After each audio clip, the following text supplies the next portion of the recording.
There's a difference between being alert and being afraid. The problem is from the inside, they can almost feel identical. Most of the veteran content I see online keeps coming back to the same old stuff.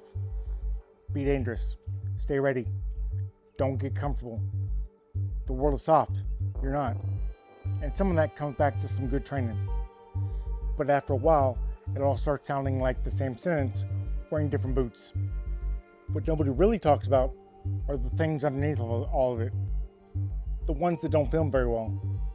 Knowing when your alertness is actually working for you, and when it's just fear that got better posture.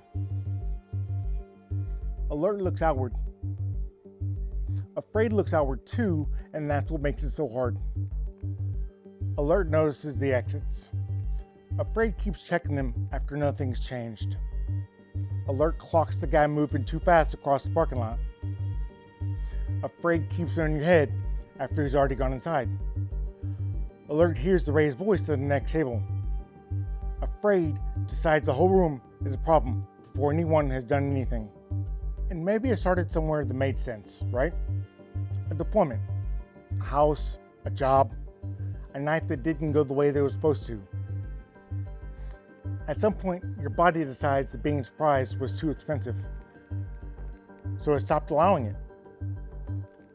That can keep you alive, but that can also make a normal parking lot feel like an air picture you have to manage. All the cars, all the doors, people moving around, who came in, who left, what changed direction, what's been sitting too long. My brain is still running the same program, monitoring everything like I'm the one personally responsible for catching the one thing that matters. And most of the time, nothing matters, right? But I'm still paying for the monitoring either way. And after a while, you start to call that discipline, right? Discipline has an off switch. Fear usually doesn't. And that's the part I had to figure out the hard way. More than once.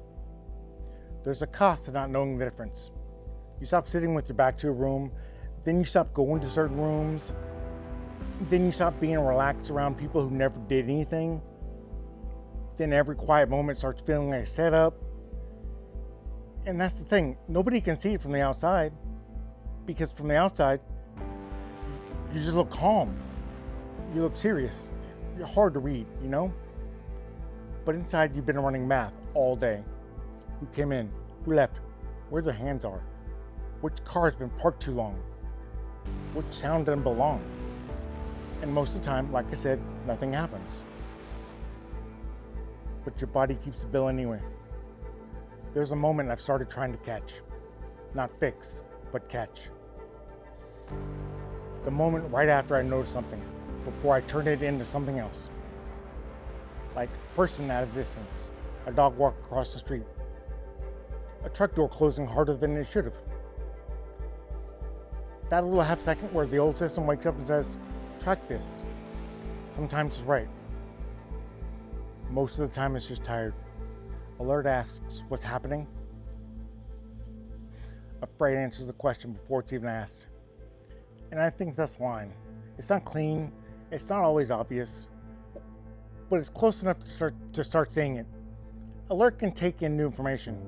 Afraid doesn't want it. It just wants confirmation. Alert can change his mind. Afraid calls that weakness.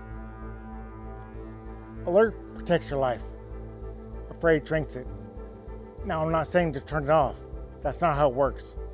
What I am saying is that there's a difference between carrying a tool and living inside a barricade. Between noticing the room and letting the room own you. Between being ready and being gone before anything's happened. You know, some days I don't relax. I just notice that nothing has asked me to leave the present. So I sit there. I let the person walk across the parking lot. I let the truck door be a truck door. I let the ordinary thing stay ordinary. And not because I'm fixed or because I'm above it, but because I caught the math before it became a verdict. And for now, I think that's enough. It's not peace or some magic clean ending, It's just one less false alarm running my life.